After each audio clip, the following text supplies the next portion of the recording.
Hi, everybody, and welcome to Serie Chronicles. Before we get into it this week, talking about all the latest news and reaction from Serie A, I just wanted to let you guys know we have a 14-day free trial at the moment for our Chronicles Tifosi Patreon membership. So you can hear the full episode of all of our podcasts on there. You get additional voice notes that Mina and I record through the week, sometimes some video notes as well. So right now it's a great time to check that out. If you weren't sure about whether you want to spend the money on it or not, we've got a free trial going. So go check that out at seriachronicles.com/Patreon and subscribe for membership for free for 14 days. But now that's out the way, Mina, we're recording late this week. We are a day later than we normally record. And that means we're recording dangerously close to Inter's game against Porto. Probably by the time people get this in their inbox, Inter will already have played Porto. So apologies to everyone for the slightly clunky timing, but real life happens. Producer Simon was a little bit unwell this week, so needed to make sure we made time to get better. So let's still jump in.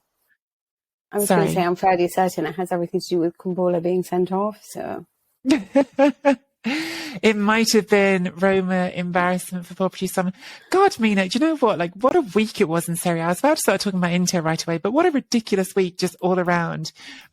Because nobody other than Napoli and Juventus, and I was going to say in the European places, Juventus scores aren't in the European places right now until either that points penalty gets revoked or they just get back in there because everyone else is dropping points. But no other team than Napoli in the top 7 in Serie A won this weekend. Inter lost to Spezia. Lazio drew with Bologna. Milan drew on Monday, so just last night actually, with Salernitana. Roma lost 4-3 to Sassuolo, and that was the Atalanta. Crazy game, absolutely crazy game. And Atalanta probably have the best excuse because they were playing Napoli and they lost 2-0.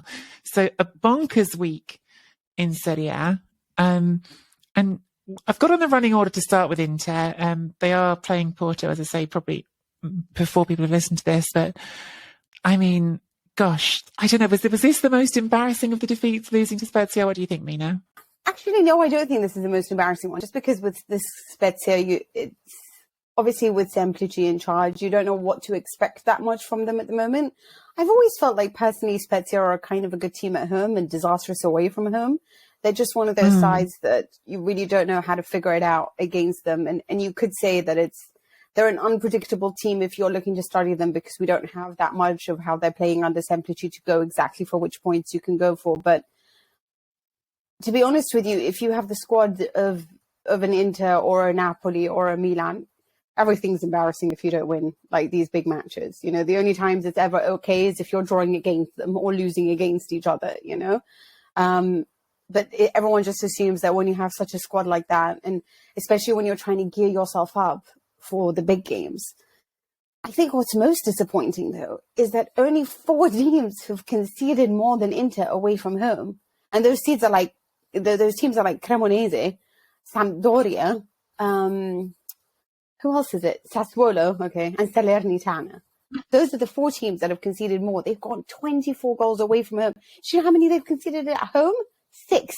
So at home, they're like a powerhouse at San Siro. Like you know Inter's going to win everything and destroy everyone. They've actually conceded the least amount of goals. Not even Napoli have conceded less than them at home. But away from home, it's like it's like they become Sampdoria, you know, although Sampdora were pretty good over the weekend. But you know what I mean? Like they just fall apart, and it's unbelievable, the switch. So this has got to be psychological. I mean, I slightly regret using the word embarrassing. That just came into my head as I was talking, and I definitely don't mean to be disparaging unnecessarily about Spezia. But having said that, Mina, Spezia 17th in the table. I think they hadn't won for 9 games before this one. And the reason I think that sort of word came into my head, the reason it feels embarrassing to me is it's so self-inflicted with Inter. It always feels so like it's like they just insist on self-harm. in this bizarre way. And in this game, I'm talking about in the first half, you've got penalty one after 10 minutes, and you let Lautaro take it, even though Lautaro hasn't been a very good penalty taker for you, and you've got Lukaku on the pitch, who, for all his problems, has been quite a good penalty taker for you, and you miss that penalty. And okay, like after that, there's obviously a lot of game that still has to happen. Lautaro has a goal disallowed, but you concede that goal to Maldini. You let Spezia take the lead. You finally, in the 83rd minute, get level with a penalty from Lukaku. Maybe you should have taken the first one. And then you still, in a game when you take 28 shots to your opponent's 4, find a way to lose it. It's just such an Inter story. And they've lost 8 games this season, Mina. Like it's so unjustifiable for the team they are and for the way they find to lose these games. You know what it is? It's also the lack of reaction. You don't feel like there's a massive urgency when they do really need this goal, right? You don't see them like wanting to bust a gut to try to get somewhere, whereas they did do that against Milan. Here's the interesting thing about them. I talked about how they devolve into being this ridiculous team when they're away from home. But then, then they pull out some brilliant games, like what they did against Barcelona. And you just think to yourself, I know that you can do this away from home. When you're playing a big team, you want to show off. So there's got to be a psychological edge there that something's not working. And there is so much to talk about this that I almost don't know where to start, if that makes sense. Like the one thing is, honestly, sometimes when you get Brozovic playing, because I think he's so masterful, but that right now he's one of those players that he loves to be the guy to be dependent on. And I just feel like there's been so many changes that we haven't recovered the real Brozovic. And if you're going to mark him out of the game, which they did quite well in trying to stop him from playing, then you have a problem there because there's not enough people that can pick up the slack. And Mkhitaryan certainly didn't, I think, in this type of game. And so then you have a problem there. Secondly, it's kind of become like, what Inter's going to do. It's no longer surprising. They don't ever try to, do something extraordinarily. If you see the way that it's gone this year, in particular with some of the teams, except say Napoli, because their plan A is so good that they can continue their planning at the moment. Yeah. But if you look at other teams, like we started off with Atalanta being this defensive side, then turned into a massively attacking side, and it just got off the cliff at the moment. Yeah. But they've changed tactics throughout. You've had Milan that have changed to a 3-man backline, always trying to find solutions for what's going on. Juventus keep changing their starting 11. That's probably more because they have to rather than anything else. But with Inter, you kind of always know exactly what to expect. And so I don't know whether there just needs to be like all right, you're not performing for me, so I'm going to go for the youth, or I'm going to try Aslani, for example, in midfield to see how that's going to work out. Because this kid's rotting on the bench, And I just feel like you shouldn't have brought him from Empoli if you're always going to play the same guys all the time. And Empoli was already a big step from him because he was there to replace Samuel Ricci, So, give him a chance. Like if you don't want to do that, give Bellanova a chance. Dumfries, something's gone wrong there because Dumfries is no longer performing after the World Cup. Maybe it's because everyone has spoken about him relentlessly. Secondly, Lautaro has missed 6 out of 17 penalties. Give it to Lukaku and don't watch him just go and put it there. And also, why is Lukaku not speaking up? What happened to him being like, I'm the main guy here? And maybe because he doesn't feel he's the main guy over there because of the kind of season he's had. And Inzaghi's too soft. He's letting all of this get away from him. And I just feel like Inter and Roma, for me, are the 2 teams in Serie A that need... Apologies for my vocabulary. I've tried to find a different way of saying this, but I don't know how to. They need big dick energy. They're just those teams. They need like an Antonio Conte or someone with a whip. Yeah. They cannot, then just not a team that can really get away with like a Carlo Ancelotti and smiling and laughing.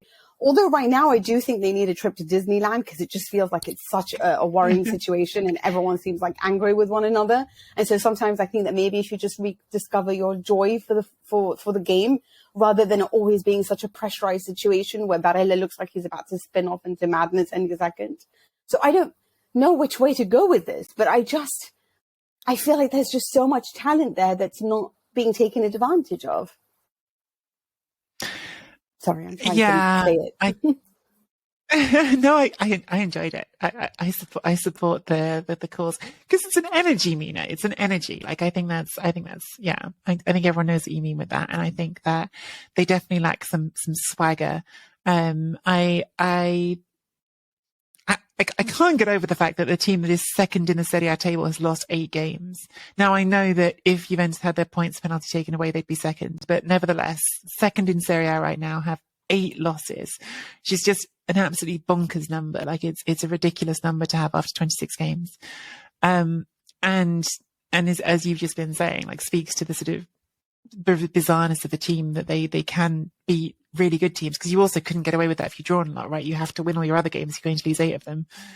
And yet throws these ones away. And there's decisions that you can pick out. Like I was looking at the fact again, Handanovic starts in goal and there are 2 shots on target and both of them end up in the net. And I look at it and go, well, individually, I don't think I particularly want to blame him for those goals, right? I don't think there really is on him. The defending wasn't good enough.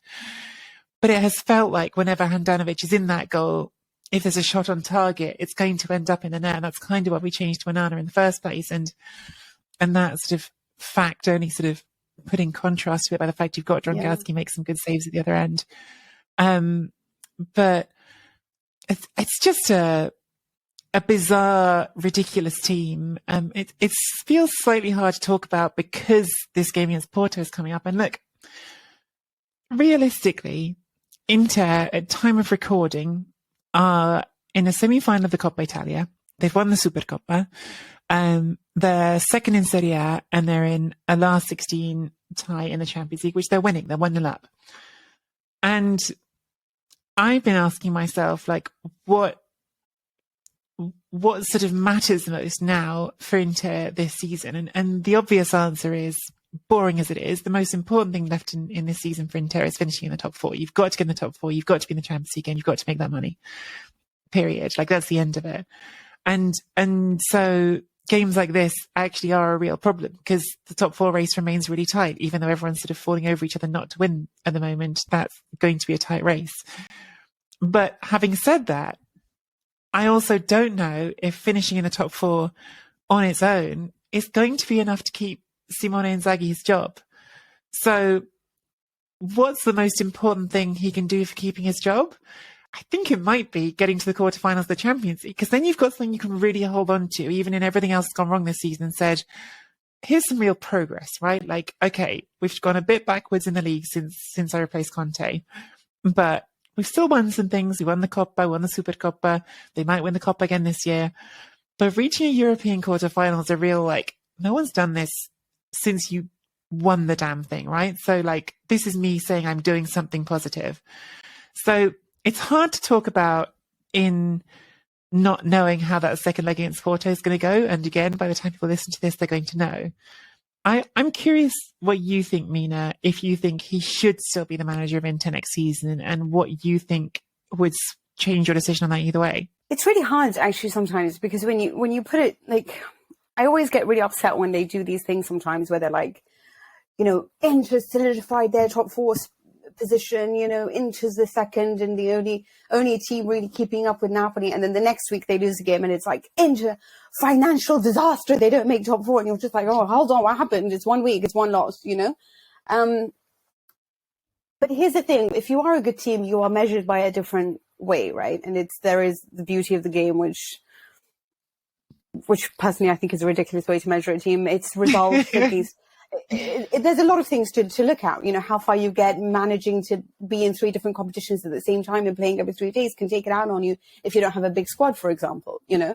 I think with Inter, what we have to look at is it becomes very hard to sort of assess where Simeone Inzaghi is going wrong, because this particular game, I sit there and I'm telling you, you know, why don't you try something different? Why don't you try to be unpredictable? They had 29 shots on goal, 29, and 8 on target. Like, how did that result in, like, a penalty? You know what I mean? Like, as in, that's it. That's you guys need a penalty before you score, and not even if it's Lautaro taking it, you know, like, you know, last year when I was writing about Inter and I was trying to defend Inzaghi because everyone kept comparing him to Antonio Conte, one thing I couldn't understand was that they were the team in the group stages that had the most shots on goal of any team in Champions League. And yet they had only managed 8 goals in the Champions League stages, group stages. 8 goals from about like 1,000 chances. And you just think something's wrong when it comes to just converting that. And that's when they had, like, I think there's a part of me that thinks that them losing Perisic has been a huge difference of their attack as well. But with Inter, I have to say it's psychological as well, because it's not like they went through a sort of a period of form where they've fallen off and you think it's been like a little bit like Milan is and they have to recover and change tactics or whatever it is. It's just sporadic. Every time they're away from home and it's a small team, you can almost guarantee that they're going to have a problem. And I just can't understand how they can be one way at home and one way of differently. Is it the fans? Do you need a lot of encouragement? Do you need to like vibe yourself up for a big game? Is that on Inzaghi? Does he need to change the psychology?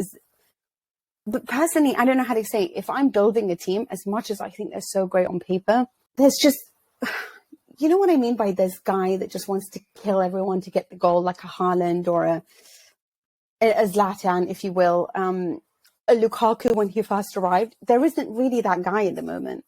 Like Lukaku is a shadow of himself. Lautaro is still streaky at best, you know.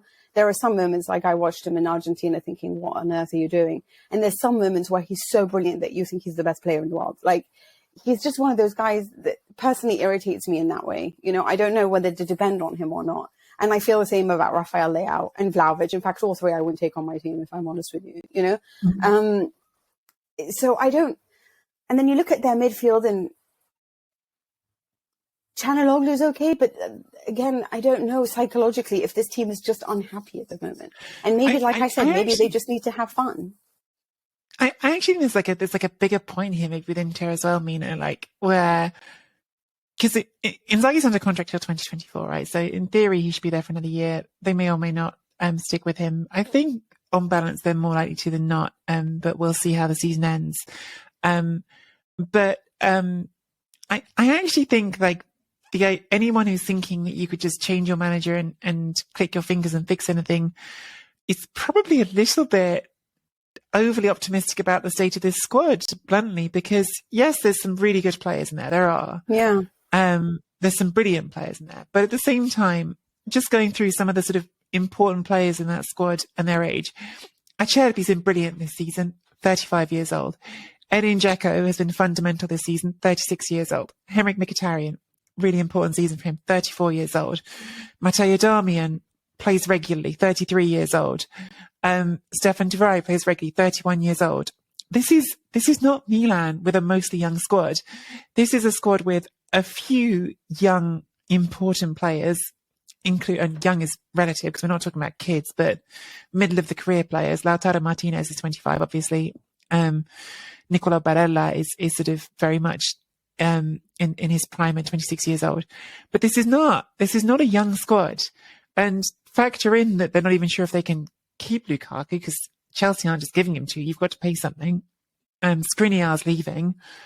I'm worried about the trajectory of this team. I think that even though in one sense this European moment has the chance to be back in the quarterfinals, maybe it won't be by the time people are listening, but it has a chance right now to be that, that actually we're seeing like a tipping point towards much harder times ahead, not easier.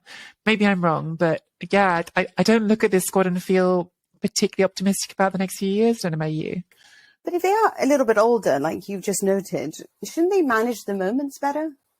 Like if you are like an older player and you sort of understand the way that the game's going, don't you expect a little bit more from your Mkhitaryan's and your Lukaku's and your Acerbi's, I guess, and your Brozovic, when you are playing against Spezia? Like, I totally understand it if you're in the middle of the Champions League. Weirdly enough, as much as every single thing that you read right now, and if you look at anything statistically, they are supposed to be losing to Porto. These are the types of games that I always feel like the attitude comes through. Obviously, I don't want to talk too much about that because you already know what happens. It's just bad timing, isn't it? Yeah, it's really awkward. But it's one of those where I just think that when Milan when they make mistakes, I can blame it on youth. I just feel like with Inter, I'm expecting a little bit more from these veterans. I'm expecting a little bit more of when Lautaro is taking the penalty and you, Lukaku, yourself know that you're great in penalties. You got Çalhanoğlu, I don't think he was on the pitch at that point, is great at penalties. Then say something, stand up. And if he's not going to say, and Inzaghi's not going to say anything, then what are we doing here? Like, we have to chase results. And I don't know. Yeah, I mean, that's so harsh to blame it because Lautaro has given them so many beautiful moments. I'm just saying everyone can do something. But when you do look at their attack, and there was a problem last year, and we said, well, there's no Lukaku, so maybe if they can get Lukaku back, they'll be more efficient in front of goal. But they haven't been. So either they change the tactics to make him central to the project and Lautaro Martinez adapts, or they stick with the way it is and maybe find, I don't know, because right now it's not, there's something up front which isn't efficient enough. And I don't know whether, like I said, it's a psychological problem or not, that they just don't seem hungry enough to me. Mm. I think we should move on because there's so much to say that we can't say with the Porto game coming up. I know there's been some sort of reaction to this promo for the Porto game that Porto put out with a pizzaiolo in the middle of it. I can't say personally, I just wanted to address it. I can't say personally it made me angry. It made me roll my eyes. I think there's sort of ridiculous stereotypes. I mean, God, listen to anyone in Italy. Milan is just about as far from the home of pizza as you can go to. I think most people in Italy, including my cousins who live in Milan, will tell you the pizza in Milan's pretty bad. But I'm a second generation Italian. I grew up in England. If my dad was still here, I'd be curious what he thought, but I don't think there's been massive offence at it. I think it's more of the reaction I've seen is rolling eyes, the ridiculousness of it. I don't know if you feel differently, Mina, about that. I mean, because I know this idea of it sort of being a racist trope with the Italians exaggerated, pizzaiolo chef, but at the same time, when the NFL comes to England, they make up ridiculous things about beef eaters and Big Ben and all of that. To me, it's just sort of, I don't know, to me it's inoffensive, but maybe other people will feel differently about it. Let's talk about a team that is brilliant, Mina, Napoli, because it's really difficult, isn't it? Because they're brilliant every week and we don't always know how to deal with that because it's such an easy run to the Scudetto this season that repeating ourselves about how good they are feels strange. But Kvaratskhelia with a sensational goal that I know you enjoyed against Atalanta, so I think we should at least revel in that for a moment. Mina, talk to me about the body swerve, that first goal against Atalanta. Sorry, just one thing I didn't say, yeah? When you're talking about the brilliance of those front two, I was thinking about Zola and Zola for Spezia. Do you know he is like the fourth or fifth highest goal scorer in Serie A?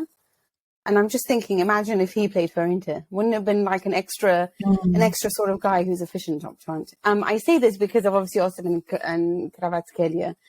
51 of Napoli's 84 goals. That's 61% across all competitions. I mean, it's strange to talk about it. It's a little bit like when you have a team that's so good, which we struggled with at the time when a team is really good, like even with Juventus, we still had a lot to say when they were winning 9 years in a row, right? There were still like moments where you're like, oh, they're so dull, or there's this or something. But with this team, I just feel like we have nothing to say except like, it's like nice of them to throw us a bone every time and lose to Lazio so that we can have something to talk about, But otherwise, like, how can you be up against 7 players? Like, how can you be up against 7 players and still have such control over the ball to strike a magnificent strike and secure the goal and make people just want to pass out? Like, the last time I honestly can't even remember the last time I enjoyed. There are so many players that I do enjoy watching football, like, and I watch them perform. But Kvaratskhelia is one of those that I haven't felt that way since I was very young.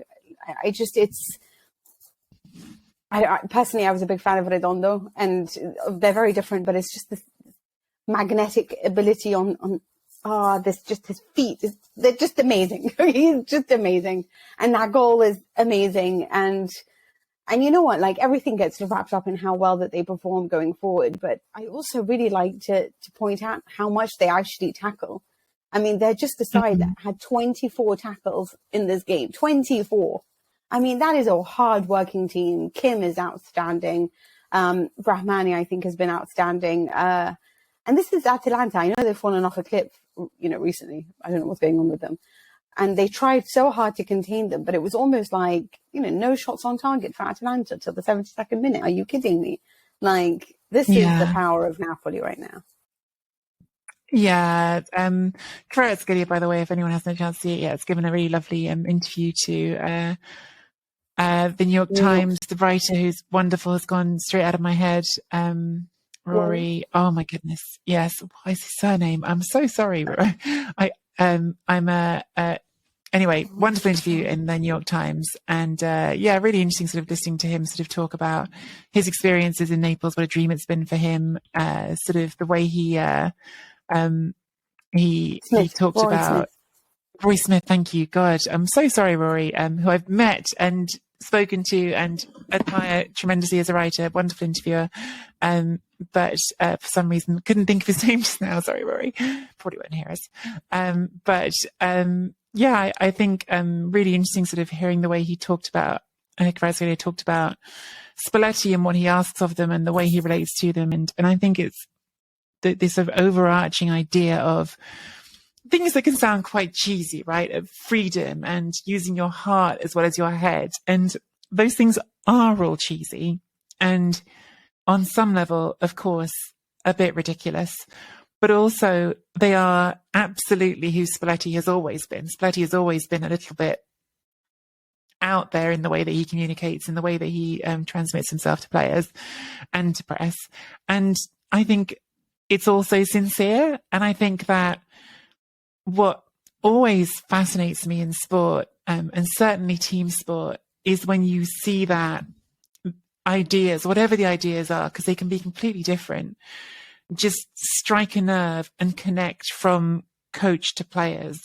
And in a tangible way, we can talk about it on the pitch, and we have talked about it on the pitch. Napoli play in not a structureless way, but in a relatively fluid and responsive way. They don't come into games with like one way of beating you. They come into a game with a formation and with some sort of, again, structure, but they probe and they look for those opportunities and they go, okay, these are the areas that we found are weak points, and now we're going to shift our emphasis that way. And you see from game to game that emphasis shifting and the areas they attack through shifting, and the way that players concentrate and aggregate on the pitch changing. And I think there is something that's really connected in the free spirit, I would call it, of Spalletti, and the free spirit of Kvaratskhelia as just sort of the key thing that differentiates this team. Because I think both of them clearly experience and feel football in the same way. And I think that's a really hard concept to enunciate, but I think you can talk about that with different managers and different times just as well. Like Allegri at his best, I think, connected to Juventus players with that core value of pragmatism that we've talked about so much, because it was just like, it's just about winning. Like nothing else is relevant. It's just about winning. And I think that you had players like Chiellini who really understood that, like, to his core, and then you had that connection from pitch to player.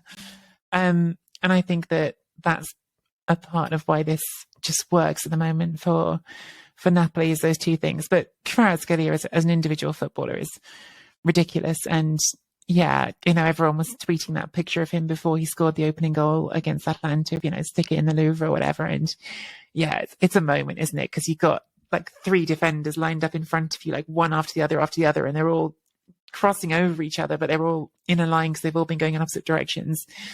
Because how do you keep up with him? He's got that, the George Best body swerve about him that just is so seductive and wonderful to watch. And yes, hope they continue it in Europe as well. I mean, Eintracht Frankfurt coming up next. We're reasonably confident they're going through that, aren't we? Yeah, I imagine. I just really like the way you just put all of that about Spalletti connecting to his players. You're right, because in that interview he talked about feeling the freedom, and it was so nice to read that, having the idea. I do want to say one thing on this. It's like when you appreciate a coach so much, it's like Inzaghi is considered probably the greatest Italian coach, right? And one of, at least, if not the best, yeah. And a lot of that has to do with the way that he saw the game, and how many rules and how many revolutions he managed. And for that, he deserves all the applause in the world. And personally, my favorite was we've spoken about this at great lengths, Fabio Capello, because he's just somebody I leaned into quite a lot. But what is so fascinating about Spalletti and Ancelotti, and I would sort of put Allegri with that, but not as much as them certainly, is that they try to connect with the players so much more. And it's about it's about heightening the IQ of your players more than it is about having a formation. And it's interesting to see how Carlo Ancelotti has changed, because I feel like he was such a systems guy that was all about the formations. And then it came about understanding the moments of the game, understanding how to like study your opponent and look for the flaws that you can attack, you know? And also his mentality, his ability to psychologically improve his players is something I think is second to none. Spalletti, it's about reading the spaces. And you're right, it's everything he creates is a masterpiece. So you feel like it's always a revolution. But it's not a revolution. It's just his way of studying the opponent. And now he's taught that to his players, how to study the opponent and adapt accordingly and then take control. And obviously it helps when you have these level of players, but at the same time, he made them those level, because there's no way on earth that anyone thought Lobotka was going to be that. No way on earth that everyone saw this in Ramani or I don't. Yeah, you just put it perfectly. So I don't even know how to like try. Yeah, I mean, just to pick up on what you just said there, I mean, like individual players as well. Like, you know, I can talk about the big-minded stuff and it, you know, and I believe it, but like Kim Min-jae cost less than 20 million euros. Like the scouting's ridiculous. Like they found players who no one else was valuing at these values. And, you know, we talk about a second ago, talking about Inter and like, oh, they're getting too old or whatever.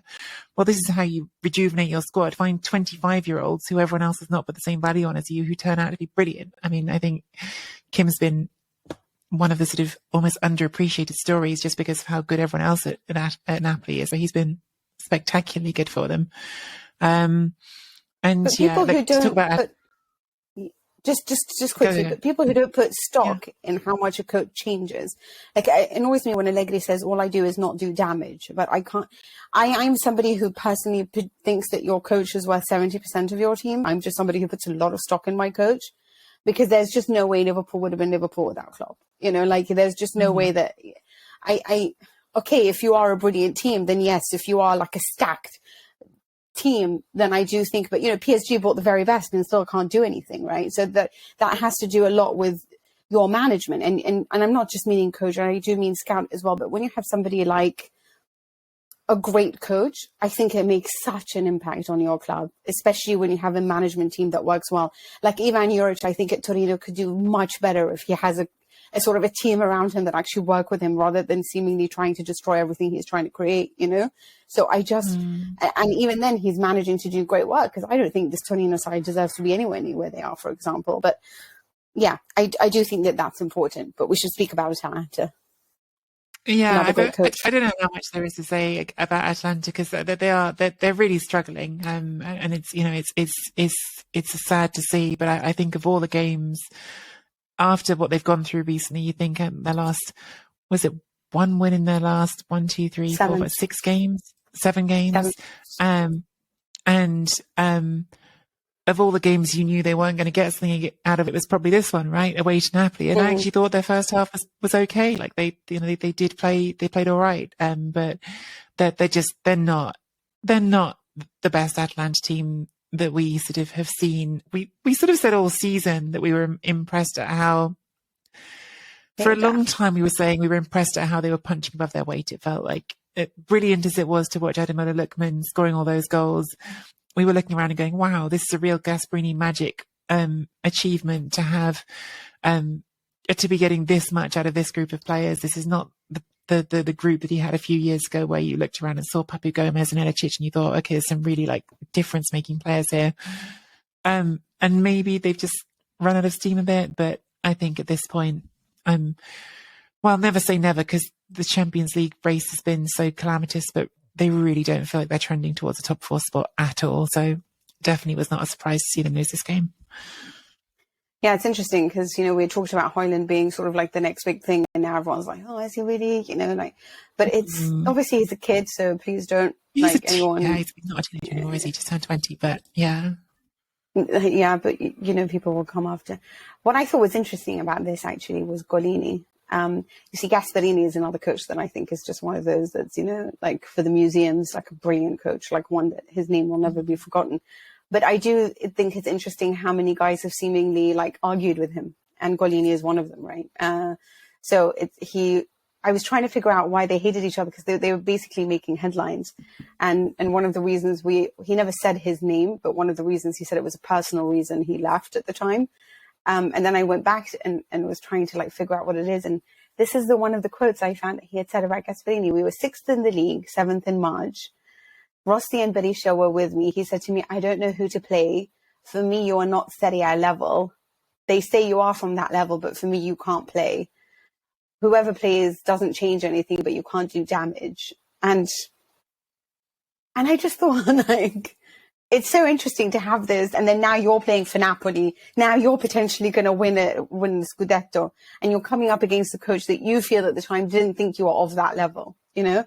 So it's interesting, but I do think obviously there's a lot of that training that's also based on what Gasperini did for him. But at the same time, he seems to lose them somewhere on a human level, where his players stop connecting to him, and problems arise. Like Timothy Castagna was one of them. And obviously Papu Gomez and afterwards. So there is something going on there which doesn't quite kick in for him. But I was happy for Golini, because he did pretty well for Napoli. But I mean, they did have the ball all the time. So yeah, just in case anyone's missed that and doesn't get the full context, that Pierluigi Golini was the Atalanta keeper for a number of years. Has been out on loan the last few years and is now at Napoli. And was this his first start since joining Napoli in January? So. I think it might have been. Yeah. So yeah, definitely. No, it wasn't available. A moment for him. And I mean, look, I would definitely agree with what you just said. I mean, like, Gasperini is a savage. Like, Gasperini, like, when he doesn't like someone, he's brutal. And I do think he's got a harshness that I think makes you question his man management sometimes. I think his sort of tactical stuff is sensational. And I think he's clearly been a forerunner in terms of tactical trends in Italy, and so many teams basically just copied him in recent years. But I think man management is definitely an area where I would agree with you. Got some questions about him. I think sometimes he makes me laugh with how blunt he is. But from there, let's move on to, the Roma Sassuolo game is incredible, and we will get to it, but I want to move on to Juventus Sampdoria, just because I think there's so many storylines in this game. Sampdoria is a story all of its own that we should talk about, because that is a club that might very well be headed towards bankruptcy. But let's go with Juventus first, because writing about this game, Mina, I was thinking, you've got the Paul Pogba storyline. Paul Pogba, who we've been waiting for all season, has played 2 games off the bench, 35 minutes for Juventus, and who was dropped for the Europa League game in midweek because he was late for training, was supposed to play in this game. And then Max Allegri gives this explanation that he injured himself taking free kicks in the morning warm-up, which is really not the most encouraging thing to hear about your sort of most expensive signing, and who's been injured the entire season. Sorry, best paid player, not most expensive signing is what I meant to say. So that's one sort of narrative going on in this game. I think the Dusan Vlahovic narrative, now 7 games out of goal, I think it is, and missing a penalty and having that one header pushed onto the bar at the end, and Sule scores instead. I think that's a whole story in itself to get into. Adrian Rabiot being the superstar goal scorer, who's now second on the team with 9 goals after we spent all of last summer saying how he never scores goals, is extraordinary. And then that's just the Juventus side of it. You also have the Rabiot handball in this game at 2-2. You have Sampdoria's comeback in this game again. Sampdoria's tilt towards bankruptcy that we haven't talked much about. A lot going on in this game, Mina. Where do you want to start on that one? I was going to say Stankovic, because he's just such a guy that deserves more than what he's getting. But I don't know, maybe we should talk about... Yeah, you're right. I don't know, Nikki, you're the one that's supposed to direct me. You can't give me like a menu full of choices and then say choose. It's like when your boyfriend says to you, in a restaurant. Yeah, like you give a big I'm one menu. of those people. Yeah. Like if you tell me where we're going to eat, I'm like, you're going to have to make that decision, because I can't make that decision like ever. I can already feel Simon rolling his eyes, You direct. I'm with you. All right. Okay. All right. I'll make a decision for us, Mina. Dusan Vlahovic is okay. because it was such a compelling sort of visual at the end of the game. Stankovic, whose team's just lost, right? Sampdoria end this game, they lose. They're on 12 points. They're joint bottom of the table with Cremonese. They're something like another 12 points from safety, maybe even more than that now. 12 points from safety.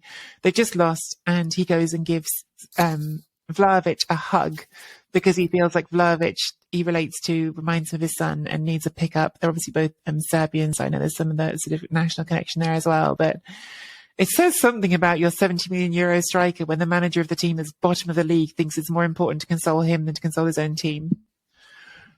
Yeah, exactly that. And I just think, I'm particularly one of those people that's been pretty harsh on Vlahovic since he's arrived, because I guess it's very difficult to watch what he did at Fiorentina and then know that he's been purchased for 80 million, feel like he's going to be one of those guys that really puts his name up there alongside your the kids that making the difference, from Haaland to Vinicius Jr. to, I don't know, Mbappe. And deep down that he has this talent and you're not seeing it happen. And the thing is I'm one of those, I have had a long conversation about this in my head, and I needed to speak to actually different people about this, because Allegri said something. He said he's only 23. And I was like, yeah, so is Haaland, and Haaland's amazing. And I'm like, okay, but he's playing at Juventus. So one of the things that I love about a good player and a striker is somebody that can help the team. And right now what Vlahovic seems to be is just he needs to get this goal so that he can relax a little. And I do think that in this match, he's given a little bit more to the team and helping the team a little bit more. And you can see that he is trying to do that. But when a lady said he's 23, and it made me realize something afterwards when I was speaking to people, is because he doesn't want a Haaland. He wants to really sort of get the most out of Vlahovic that he thinks he can, make him a top level striker. And by that, it means somebody who can sort of be a Karim Benzema, what is the Brazilian who plays for Liverpool? Firmino. That's it. Sorry. I'm sorry. Somebody who can take part in the final third, but also be the scorer that you need him to be and the finisher that you need him to be. But in order to have that, usually you don't get that at 23. And sometimes it takes a lot of suffering. Now, Karim Benzema, for example, when he arrived, was top scorer at the time for Lyon. Lyon were having just the most amazing time. They had a brilliant squad. They had Juninho, they had Miralem Pjanic at the time.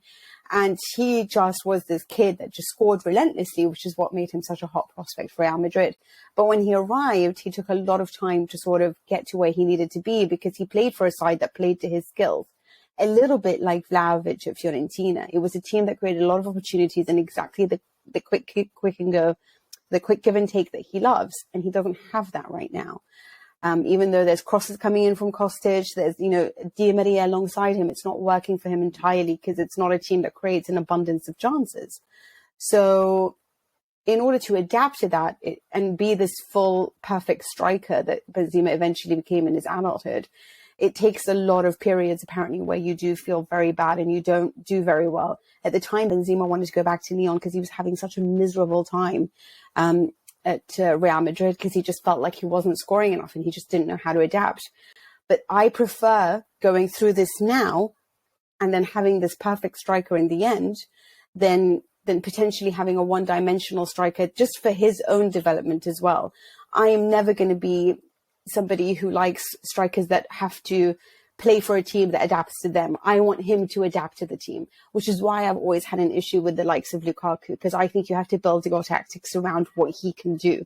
Whereas I'm always somebody who likes Zlatan, who he can adapt to whatever the team is. If you are a defensive team, if you are an attacking team, it doesn't change what he can produce for you, whether that be he plays in a different way, whether that be he becomes more of an assist man than a striker. I like those types of guys, which is why I was always big on Morata, even though a lot of people were very irritated by him. I felt like he always read the situation as much as possible. He just wasn't the efficient player that he needed to be. But Vlahovic, I think, is much more talented. And I think it's going to take time. And I love that Stankovic came and talked to him. He just needs to score that goal for his own confidence. But he is doing so much work. He stays so late at Juventus. He stays for like 2 or 3 hours after training every day working on himself. So it will happen. And the fact is he's showing enough determination to do that. And even in the when they did a shot of the audience at the time, when it was Rabiot that scored the goal, everyone was going Adrian, and the whole crowd has to say Rabiot. A lot of people were screaming Vlahovic's name. So I'm glad that he's getting the support, which is something that I really wish Charles de Ketelaere was getting enough of as well.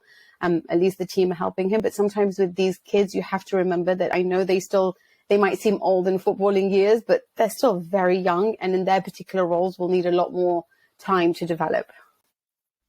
Sorry, that was a really long monologue. No, it was really good, and yeah, I wanted to hear your thoughts on Vlahovic, but this answer, I want a quick one though, Mina. Reported today in the Newcastle Chronicle that Newcastle are interested in spending 90 million euros to sign Vlahovic this summer. Now, it was 70 million euros up front plus 10 million in bonuses was the fee, which is why I mean both said different numbers earlier for that Juventus paid for Vlahovic. Would you take 90 million euros now and be done with him? Or given what you just said about his attitude and working for the team, do you think it's not time to get rid of a player like that? It's really whatever he wants. If he wants to take the easy step forward, then I think go to a team that plays for you and designs their team for you. And I can understand that. But I think for his own progression, he's better off sticking it out and working, because he gets a lot of one-on-one time at the moment with coaches, which is not necessarily true when he moves to Newcastle. For his own development, I think it's better that he goes through this madness now. I just don't want him to be this perfect player and then he leaves in 3 years' time because he's this perfect player, you know? And he has to understand he came back from injury as well. Osimhen wasn't perfect in the first season he arrived either, you know? So it's whichever way he wants to go. Really, I think Juventus could do really well with another striker. And at the same time, I would love him to stay on because I do think that inside there's a great talent. And moving from there then on to Pogba.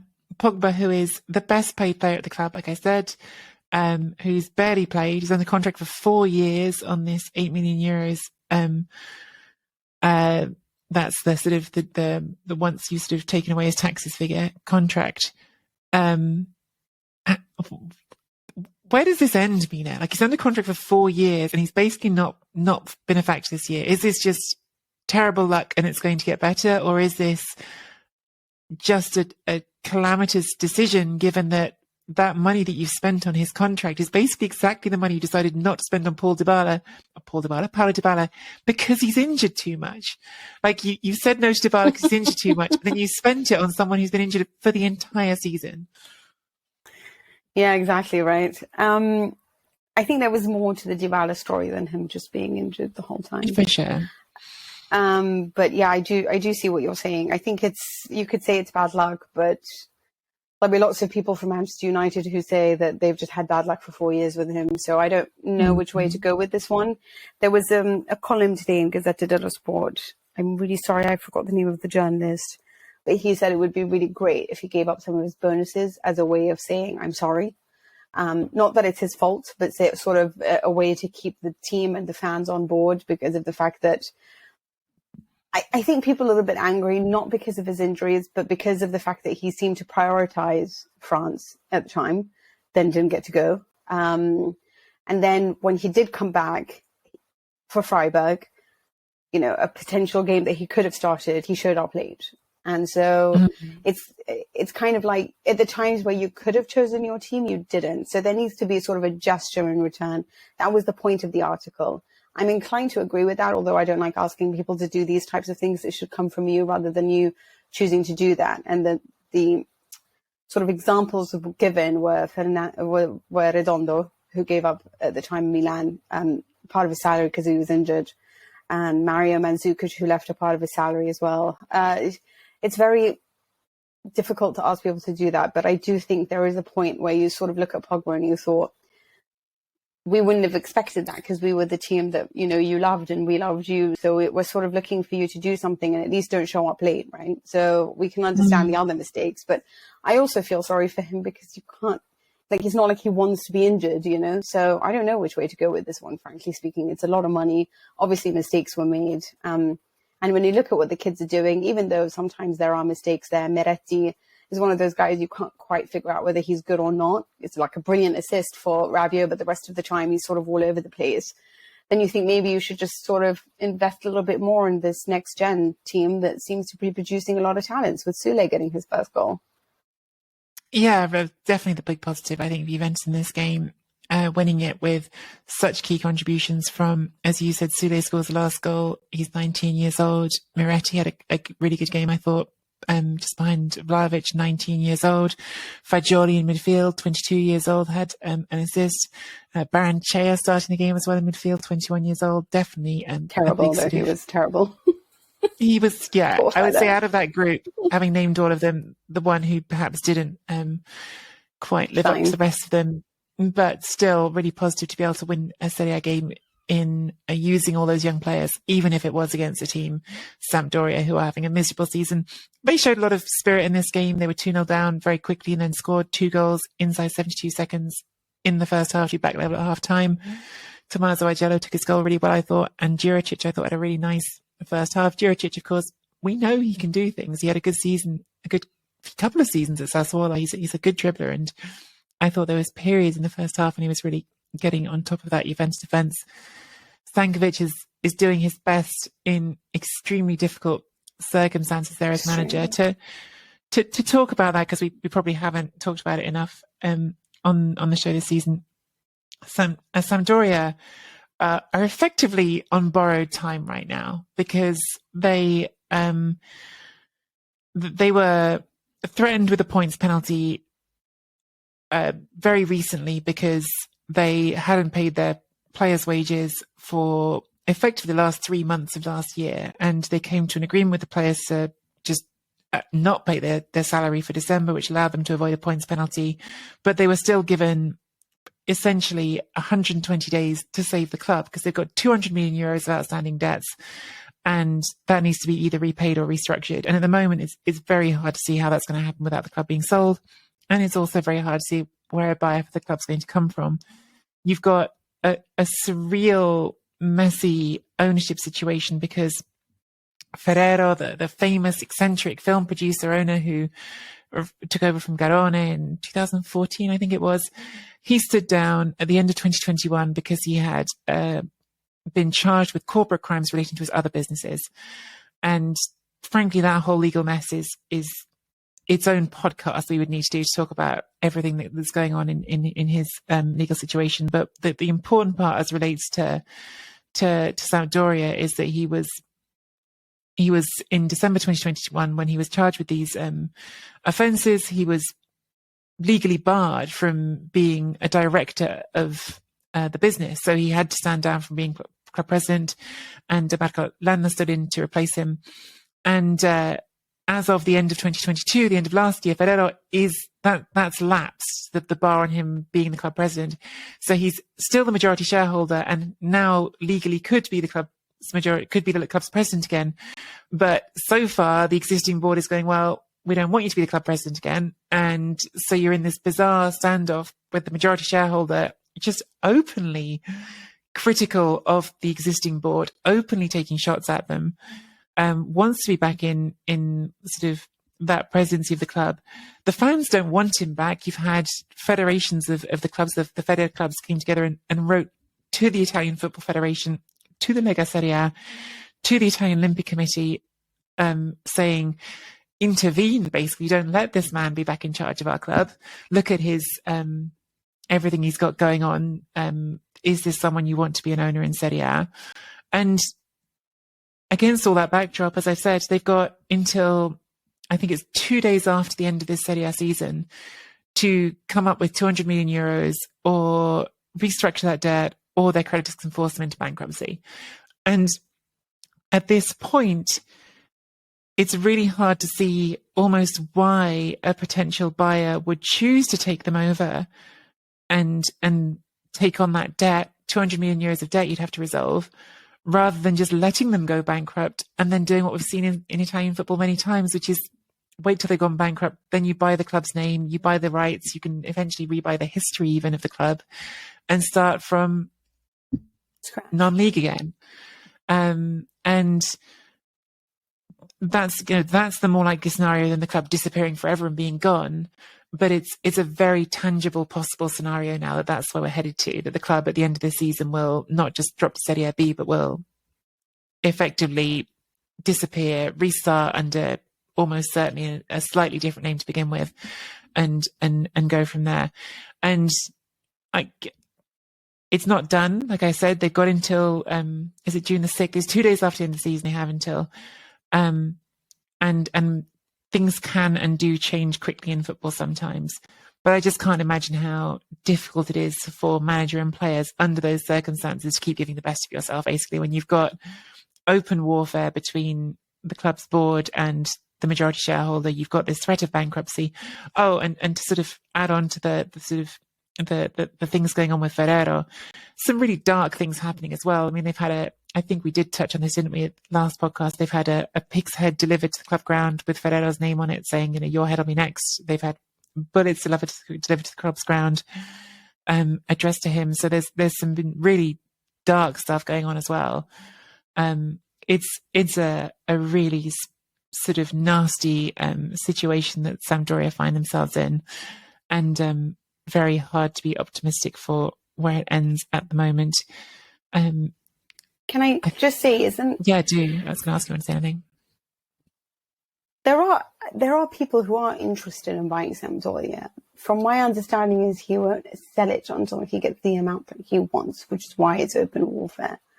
And there is people that could help save the club. But obviously they understand they're taking on debt, so they're not willing to offer a lot of money. But his decision to always want what he wants, seemingly putting himself first rather than in the club.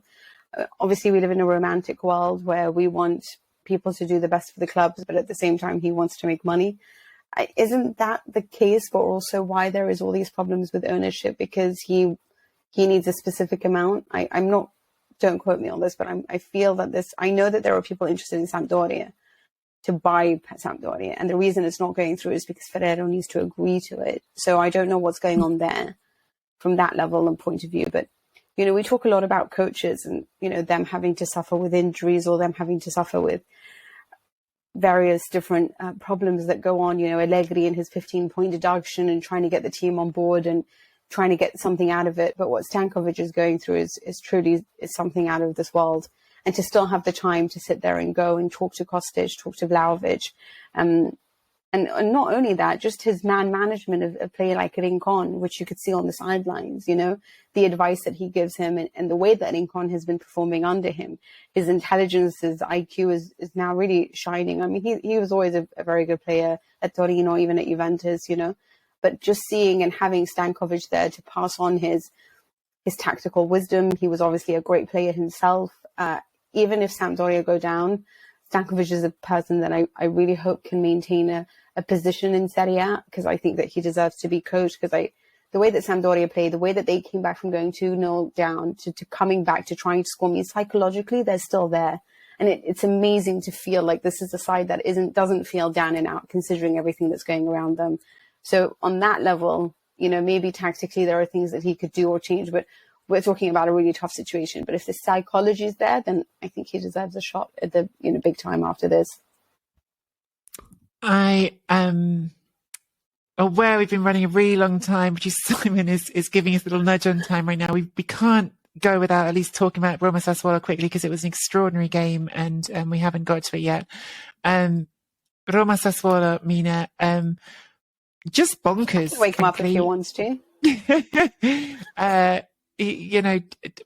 Sassuolo won 4-2, but the whole game was wild. They were 2-0 up. Zalewski got one back for Roma. Berardi scores the penalty. Kumbulla is sent off in between those 2 points, actually, for Roma. They're on 10 men. And yet Dybala then scores a worldie to get them back into it at 3-2. Eventually, Pinamonti puts Sassuolo back at 2 goals up. Wijnaldum scores at the end to make it 4-3. Absolutely wildly entertaining game of football.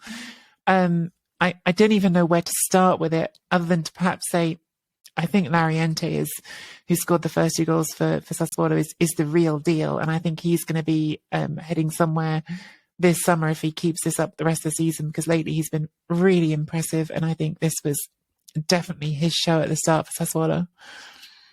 I don't think we're going to have enough time to talk about Milan, but I do want to say that if you are going to let go of Leao, who hasn't scored in 10 matches, then you've got yourself a guy there that I would bet a lot of money on. I think Loriente is just one of those guys who's really hardworking, puts his head down, is extraordinarily talented. I think extraordinarily talented. Bought for 10 million. He's probably worth 25, which you can purchase right now, you know? I just, obviously, whether or not Sassuolo want to keep selling all their greatest talents remains to be seen. But it is amazing. Like right now, in the last 7 matches, they've just gotten 16 points. They're clearly building themselves up, and really, Dionys is managing to do something terrific right now. But I do think having those players back on the pitch and having a Berardi and Loriente scoring and being on the pitch at the same time is doing them a world of good. But there's a part of me that also wants to say, do you remember when we talked about Mancini and some of his shithousery, which we love a little? Yeah. Didn't we appreciate Berardi's shithousery on Roma this time round? Oh my God. Berardi is another absolutely master of the art, I would say, when it comes to I love him. being a little bugger sometimes. He's terrible. He is. He's a little bugger indeed. Very but good it kind footballer. of is a sweet karma. Yes. It's a little bit of sweet karma, right? There was a part of me that was like, in your face, you did this, so you're going to have it done to you, I felt really sorry for Kumbula because I feel like he's been dying to get his chances, and he did so well against Real Sociedad, and I was really pleased for him, and to see him play, this game, and you think that it's a tough game, right? It's Sassuolo, but for that to happen to him, I wish it wasn't him that it happened to, but at the same time, there's a part of me that Mancini's probably sitting there being like, maybe I shouldn't have done that. Yeah. I mean, Roma, they're a confounding team in some ways, everyone's a confounding team this season, basically, except for Napoli. But think about the results they've just had. They beat Juventus 1-0. I thought the win over Sociedad was really impressive. I mean, look, that was really not impressive. A walkover draw. That was one of the tougher draws they could have had in that round of the Europa League, and to win it so comfortably 2-0. I could see how this was a trap game almost, because Sassuolo doesn't have the glamour of those two ties, doesn't have the sort of big night feel of those two ties. Sassuolo, as you just said, Mina, are playing really well at the moment. It's not just they're getting results. The teams they've beaten, they won 5-2 away to Milan, of course. That was the one that forced Stefano Pioli to rethink his entire formation. They beat Atalanta right after that. Now they've beaten Roma away from home as well. These are good teams they're beating. So they really are on a upward trajectory. I think Loriente is definitely a big part of that, but he's not the whole picture. The whole team has really come together in the last few weeks, Pinamonti definitely. As well, with the goal. I was so happy for Pinamonti. Brilliant goal. Yeah. Brilliant finish. Yeah. Really lovely goal. There were some beautiful goals in this game. I can't believe we're going to give it so few minutes, but we have been going on for too long. Dybala's goal was deserves a mention. Brilliant. Brilliant. And he, not surprising in some ways, because we've seen that shot from him, right? That chip is his trademark. But I mean, he's brilliant and a huge difference maker for Roma. I hope they give the best of themselves again against Sociedad and carry on with how they're doing. As you've said, we probably don't have time now to stop and talk properly about Milan, but 1-1 draw with Salernitana was a game they could have lost, frankly, with the chances that Dia had, but just in keeping with this weekend when absolutely no one in the top positions seemed to want to win outside of Napoli. Mike Maignan, by the way, just to say quickly, made a brilliant sliding tackle outside of his box in the game. That was it outside or inside? Either way, quick off his line to deny Dia early in that game. Really good too. Ochoa was really good too. It was very much about the goalkeepers, I felt. Yeah, definitely. Elsewhere, we had Udinese won away to Empoli. Bologna drew with Lazio. Torino won 2-0 away at Lecce. Verona drew 1-1 with Monza. Fiorentina won 2-0 away to Cremonese. I don't know if there's anything else that you want to say, Mina. Simon's going to kill me, but I just wanted to say, because I don't know how I forgot to say it when we were talking about Spezia earlier. First of all, not only they've given themselves a 5-point buffer now to Verona in 18th, but also Daniel Maldini, who scored 2 goals all season, one against Inter and one against Milan. What a perfect pair for the centre back Maldini to get his 2 goals against. Mina, was there anything else you want to squeeze in before we go to shout-outs? Yes, Cristante. How important is he? And how, like, Roma do have these two guys that I feel like, you know, Smalling is so necessary for the back line. And Matic and Cristante are so important to have in your midfield for that whole Mourinho game plan to come together. Without those two together and without Smalling at the back that we saw in the last time they lost, these are the things that I feel like Roma really do have sometimes. I just think a starting 11. So just one thing that I sometimes feel like they just don't have enough maybe on the bench to make the difference, or maybe just Mourinho doesn't do enough to use them. I don't know. But yeah, I just wanted to mention him because I don't think he gets enough love. And I see you, Cristante. I think you're brilliant. Absolutely. Sorry, I just got distracted for a second, but yes, we're going to wrap things up. I'm really sorry to anyone if we haven't got to your teams this week. It's my fault. I've let the time run on too much. But there were some interesting topics I thought we'd talk about. Oh, and Fiorentina, bravo. Like, back with a bang. They did need it, didn't they? Quick shout out to some new Chronicles Tifosi. Mina, I'll do the top half of the list as always if you want to grab the rest.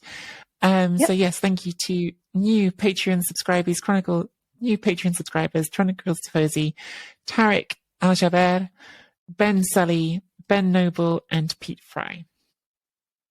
I like that you sort of made that like a French saying, Tarek Al-Jaber.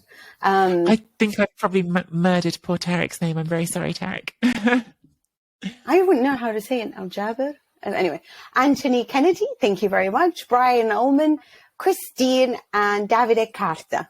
Welcome to the Serie A Chronicles. We hope you enjoy your time here and that you like listening to our show. We will, of course, come back to you with voice notes during the week after what will happen in the Europa League and, of course, more importantly, the Champions League. How lovely would it be if we had 3 Italian representatives, Forza Inter and Forza Napoli? Just another note for next week. I probably won't be available, but Nicky will have somebody else. We'll keep it a surprise until then. You can always find us on Twitter at Nicky Bandini, at Mina Rizuki. Subscribe to Serie A Chronicles on YouTube for clips and shorts videos of the show. To those of you who have taken up the 14-day free trial, we hope you're enjoying yourself at the moment. And if you have any suggestions, any ideas that you want to come back in, please do so. But otherwise, thanks for listening and ciao for now.